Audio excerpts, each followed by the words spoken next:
Good morning, students. I hope all of you are doing fine. So, let's begin with our same chapter, sources of energy. In a sense, we have completed this chapter. So, today we are going to discuss about its question and how to attempt them. तो आप बात करते हैं हम लोग इस chapter के अंदर मैंने जैसे कहा कि आपको थोड़ा सा कोऑपरेशन इतना ही एक्सपेक्ट कर रहा हूँ कि मेरी बातें शायद आपको समझ में आ रही होंगी और इसको इनके क्वेश्चंस के बारे में बात करेंगे कि क्या क्या है। ये आप देख करके आराम से बता सकते हो कि कुछ फैक्ट्स हैं और कुछ कॉन्सेप्चुअल हैं।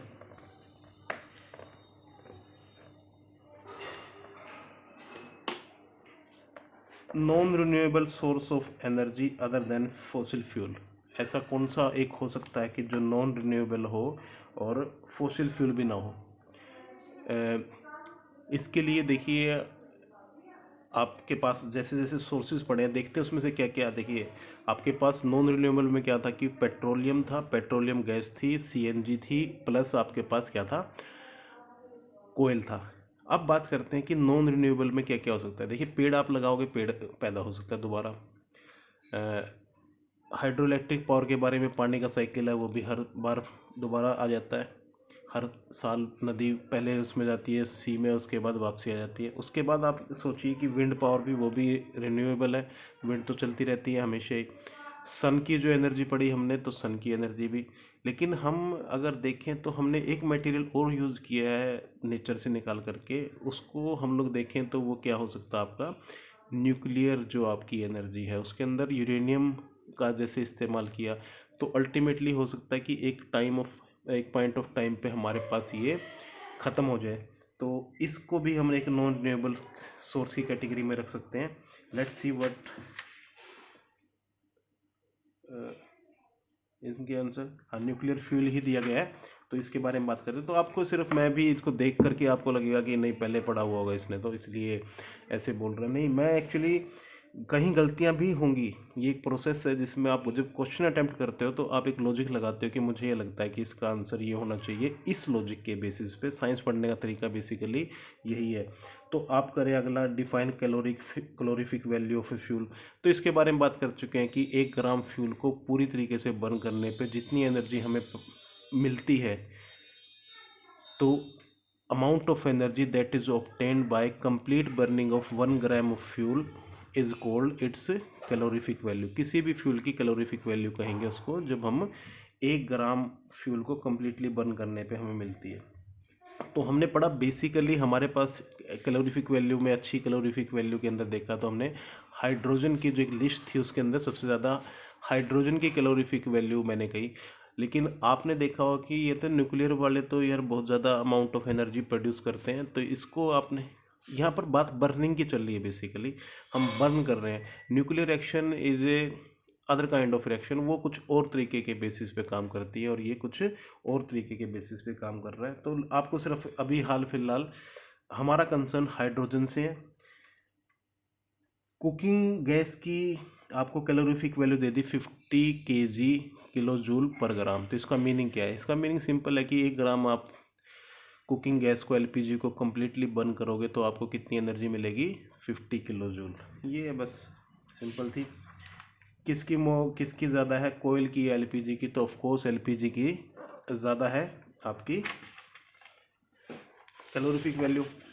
इससे नेक्स्ट की बात करते हैं, इग्निशन टेम्परेचर। इग्निशन टेम्परेचर क्या होता है? इग्निशन टेम्परेचर वो टेम्परेचर है जो कि आपको चाहिए किसी भी चीज़ को बर्निंग शुरू करने के लिए। मतलब कोई चीज़ जलना शुरू करे उसके लिए एक टेम्परेचर की रिक्वायरमेंट रहती है, उससे बिलो पे वो बर्न नहीं करती है। तो इसको, इस टेम्परेचर को क्या कहते हैं हम लोग? Ignition temperature. अगला बोला कि 80 डिग्री सेल्सियस है किसी इग्निशन टेम्परेचर।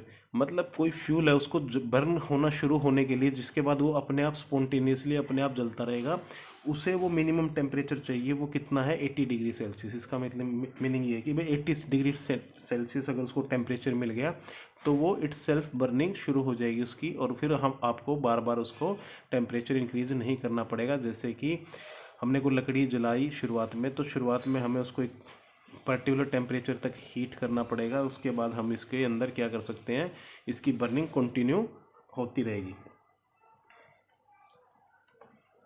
ये फिर से वही आएगा, कम्प्लीटली बर्न करने के लिए, होने के लिए किस क्वांटिटी को क्या बोलते हैं, उसकी कैलोरीफिक वैल्यू। तो इस तरीके से आपने ये क्वेश्चन इसके बारे में देखे। अब बात करते हैं शॉर्ट आंसर की। सोर्सेज ऑफ एनर्जी क्या है जिससे हमें एनर्जी मिलती है, मेन कैटेगरी क्या है दो इसकी, रिन्यूएबल और नॉन रिन्यूएबल। उसके बारे में आप इसके बारे में लिख सकते हो कि कौन कौन से रिन्यूएबल है। गुड सोर्स की करेक्टरिस्टिक्स क्या होती हैं, गुड सोर्स की करेक्टरिस्टिक्स ये रहेंगी कि भैया इग्निशन टेम्परेचर उसका सुटेबल हो, ना कम ना बहुत ज़्यादा, ईजीली अवेलेबल हो, इकोनॉमिक हो, पोल्यूशन ना पैदा करे। तो इस तरीके की बातें आप इसके अंदर लिखेंगे। नॉन रिन्यूएबल का मीनिंग क्या हुआ कि जिनको एक लाइफ टाइम में मतलब जल्दी उसको रिन्यू नहीं किया जा सकता। जैसे फॉसिल फ्यूल है, उसको करोड़ों साल लग गए हैं फॉसिल फ्यूल में कन्वर्ट होने के लिए। तो ऐसे सोर्सेज जिनको भाई बहुत ही सालों बाद मिलेंगे दोबारा, कई लाखों सालों बाद, तो ऐसे सोर्सेज को हम लोग क्या कह सकते हैं, नॉन रिन्यूएबल। इसी तरीके के क्वेश्चन इसमें थे। अब बात करते हैं क्वेश्चन नंबर 16 की, पेज नंबर 122 है ये। क्लासीफाई द सोर्सेज बताने आपको नॉन रिन्यूएबल में। नॉन रिन्यूएबल में विंड दिया है, कोयल दिया है, टाइड दिया है, पेट्रोलियम, वुड, नेचुरल गैस। तो आप क्या कह सकते हो भैया, इसमें पेट्रोलियम है, कोयल है और नेचुरल गैस है, ये तीन जो है वो क्या है, नॉन रिन्यूएबल है। What is the basis of our classification. अभी आपको इसका कारण बताना है। आप बताओगे कि विंड तो देखो चलती रहती है, टाइड्स हमेशा सी के अंदर होती हैं, वुड है, लकड़ी आपने लगाई, पेड़ आपके लाइफ टाइम में 10 साल 15 साल में पेड़ दोबारा पैदा किए जा सकते हैं। तो इस तरीके के आपको इसके बारे में जस्टिफिकेशन देना है। What is the fuel, what is a fuel, ऐसा जिसको बर्न करके हमें एनर्जी मिलती है, इसको फ्यूल बोलते हैं। ठीक है, बर्न करके या जिससे भी, जो भी ऐसा सोर्स हो जिससे हम लोग एनर्जी हमें मिल पाती है, तो वैसे सोर्सेज को हम लोग क्या कहते हैं, फ्यूल कहते हैं। और इसके एग्जांपल है, 5 एग्जांपल आपको कोई भी फ्यूल के रखने हैं 18th का। इसके अलावा कोई भी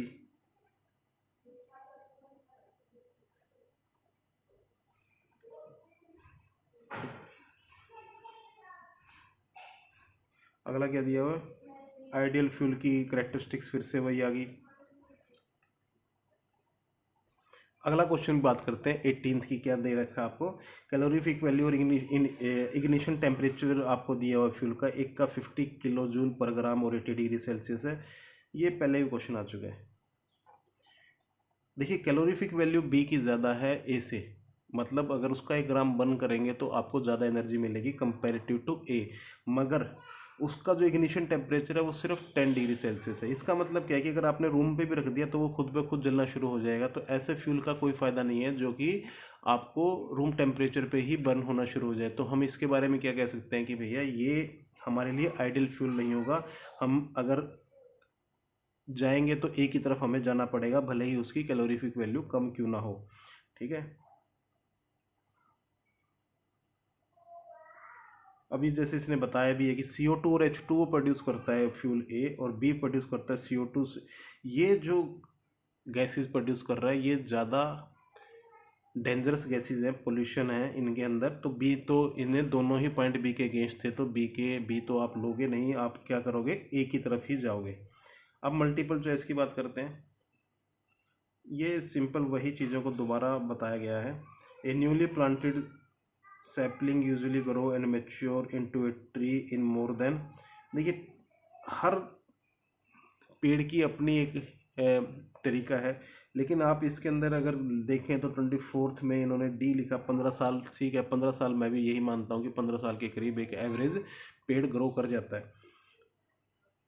कौन से की हाईएस्ट कैलोरीफिक वैल्यू, जैसे मैंने बताया, तो ये हाईएस्ट वाले नाम याद जरूर रखना आप। हाइड्रोजन गैस की होगी 150 किलो जूल पर ग्राम।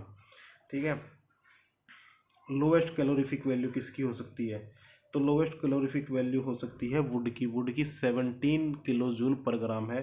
कोयल भी अच्छे खासे, चारकोल की तो 33 है, और कैरोसिन की भी मेरे ख्याल से 50 किलो जूल पर ग्राम है।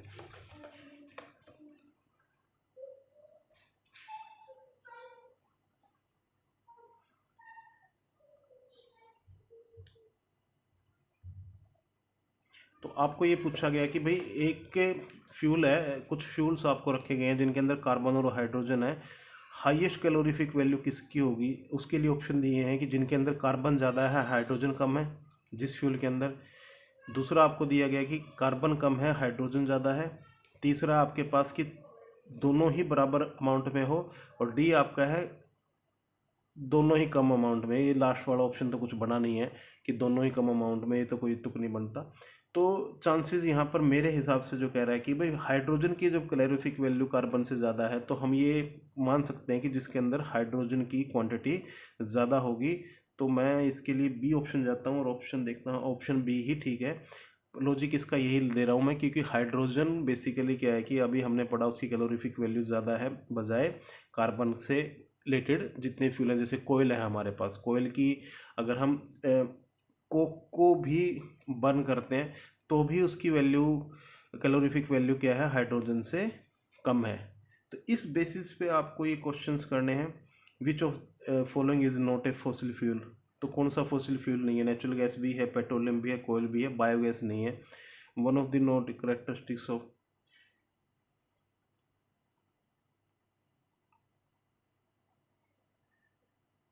अच्छे फ्यूल की, हम इसके अंदर हाई इग्निशन टेम्परेचर ही बोल सकते हैं। कैलोरीफिक वैल्यू अच्छी है, स्मूथली बर्न कर रहा है, स्मोक नहीं प्रोड्यूस कर रहा है, तो हम कह सकते हैं कि यार ये हाई इग्निशन टेम्परेचर इसकी एक डिज़ायर्ड क्वालिटी नहीं है। तो आई होप कि आपको इस पोर्शन के सारे क्वेश्चन समझ में आए होंगे। और रही बात ये हायर ऑर्डर थिंकिंग स्किल की, तो इसके बारे में बात कर सकते हैं। अरेंज दी फॉलोइंग, इसके अंदर कुछ ऐसी खास बात नहीं है कि भाई सबसे ज़्यादा किसकी कैलोरीफिक वैल्यू है, तो आप इसके अंदर एलपीजी या डीजल को रख करके चल सकते हैं। तो यही था आपके पास एलपीजी, डीजल, अल्कोहल, इस तरीके से ये लिस्ट से आपको